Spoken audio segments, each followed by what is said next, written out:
Hi everyone. Wow, we have just about worked through the entire workbook. I really hope this series has been helpful and that you feel more ready to take that next step in your journey. But before I get ahead of myself, we do have one final piece to walk through. This last step is all about taking everything that you've done in this workbook and starting your own research and tracking. So we are looking for all funding opportunities that fit your mission, your geographic area, and the population that you serve.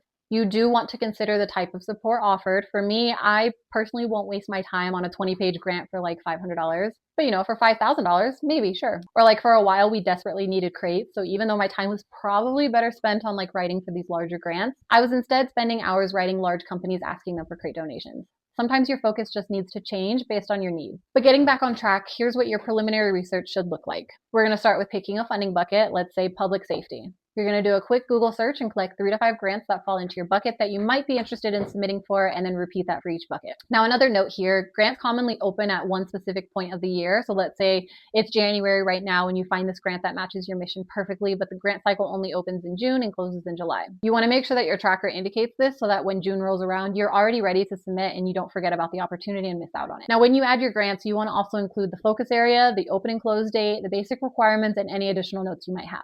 There are literally so many grants out there, so to kind of help you weed through them, really focus on the types of projects they typically fund. Some of them are very specific in what they fund. Sometimes they only fund 501c3 nonprofits. Sometimes they fund nonprofit missions without the 501c3 standing, and some are only for-profit organizations. You should also take a look at the reporting expectations. So last year, the grants that we accepted only required a single report once the funding was already used, just basically to show how we used the money. But I have seen grants that require monthly or even weekly reporting, especially government grants. So at the end of the day, you kind of have to weigh that out. Is the amount of money worth the amount of extra admin work that it's going to put on you? Okay, if you actually want help applying this to your specific idea, I do offer one-on-one power hours where we kind of map out your funding strategy together. But I highly encourage everybody to just start off with this free workbook below, and then feel free to leave any questions in the comments and I'll make sure to make a video on it. Thank you for watching.